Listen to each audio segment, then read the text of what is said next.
Hello and नमस्ते everyone, welcome back to my new video. आज चाहिँ हामीले बनाउन जाँदैछौँ गुलाब जामुन है त गाइज।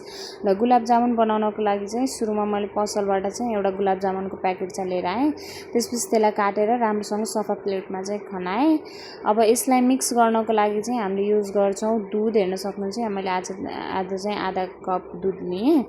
त्यसपछि त्यसलाई चाहिँ अब हामीले राम्रोसँग मुछ्छौँ। मुछ्दाखेरि चाहिँ यसमा ध्यान दिनुपर्ने कुरा के हो भन्दाखेरि एकैचोटि धेरै दुध हालेर त्यो आटा मुछे जस्तो चाहिँ यसलाई मुछ्न मिल्दैन। यसलाई चाहिँ थोरै दुध राख्दै राम्रोसँग मिक्स गर्नुपर्छ, किनभने यो फेरि पछि टाइट भयो भने चाहिँ बल बनाउँदाखेरि फुट्छ के। त्यही भएर यसलाई चाहिँ राम्रोसँग सफ्ट भित्रबाट सफ्ट हुने गरेर डो बनाउन पर्छ।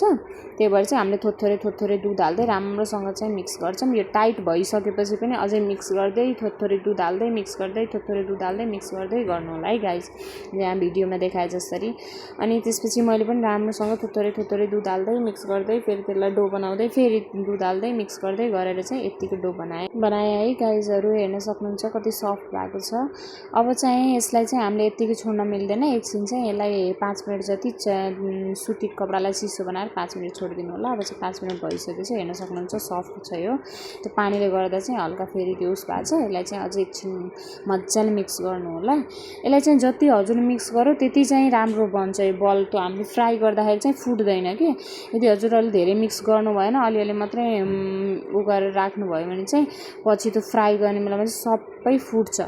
त्यही भएर चाहिँ हामीले यसलाई राम्रोसँग मिक्स गर्छौँ। मिक्स गरिसकेपछि चाहिँ अब हामीले बल बनाउनु ट्राई गर्छौँ। हेर्नुहोस् त मैले बल बनाउन जाँदैछु, कस्तो राम्रो बल बनेको थियो। तर मैले बल बनाउँदाखेरि चाहिँ मेरो चाहिँ अलि कुनै सानो कुनै ठुलो भएको थियो है गाइज। अब भाइ बहिनी सबैजना मिलेर बनाउँदाखेरि साइज चाहिँ इक्वल भएको थिएन। हजुरहरूले बनाउँदाखेरि चाहिँ साइज इक्वल बनाउनु होला, त्यस्तो गर्दा अलि राम्रो हुन्छ। अनि त्यसपछि मैले फेरि बल बनाएर ट्राई गरेको, अलि राम्रो भएन। त्यसपछि फेरि मैले बल गरेर फेरि अनि ट्राई गरेको, त्यसपछि बल्ल राम्रो बन्यो। जति मिक्स गर्नुभयो त्यति राम्रो बन्छ, मैले हजुरहरूलाई पहिला पनि भनिसकेँ होइन। अब त्यो बल बनाउने बेलामा पनि सानो लोही बनाएपछि त्यसलाई अलि मिक्स गर्दै राम्रोसँग बल बनाउने राख्ने गर्नु होला। त्यस्तो गर्दा एकदम राम्रो हुन्छ, हजुरको राम्रोसँग बन्छ। हेर्न सक्नुहुन्छ मैले पनि यहाँ सानो बलहरू बनाउँदै मिक्स गर्दै फेरि राम्रोसँग बल बनाउँदै गरेँ। त्यसपछि चाहिँ यता तेल तताएर तेलमा चाहिँ मैले फ्राई गर्न लागेँ। फ्राई गर्दा चाहिँ हजुरले मिडियम आँचमा चाहिँ फ्राई गर्नु होला है गाइज। मिडियम आँचमा फ्राई गर्नुभयो भने यस्तो बन्छ। मेरो पनि अलिअलि चाहिँ फुटेको थियो। यता अर्कोपट्टि चाहिँ मैले चास्नी बनाउनु लाग्यो। हेर्नु है गाइज, चास्नी चाहिँ बनाइसकेको थियो, भिडियो खिच्न बिर्सेको थिएँ। फेरि चास्नी पनि कम परेर फेरि बनाउनु लाग्यो है गाइज। यसमा चाहिँ जति चिनी अब कति चास्नी बनाउने हो त्यति चिनी राख्ने, त्यति नै पानी राखेर चाहिँ यसलाई राम्रोसँग पकाउनु पर्छ है गाइजहरू। त्यसपछि चाहिँ अब यता यो अघि नै बनाएको चास्नी भिडियो खिच्न बिर्सेको चास्नीमा चाहिँ मैले इलायची पनि राखेको थिएँ। इलायचीलाई चाहिँ राम्रो टेस्ट लिएर आउँछ। अनि त्यसमा चाहिँ मैले अघि बनाएको गुलाब जामुनहरू यो सेलाइसकेपछि बल्ल राख्नुपर्छ है गाइज। चास्नी सेलाइसकेपछि मैले चाहिँ यसरी त्यो रसगुल्लाहरू सबै यसमा राखेको थिएँ, गुलाब जामुन है गाइज।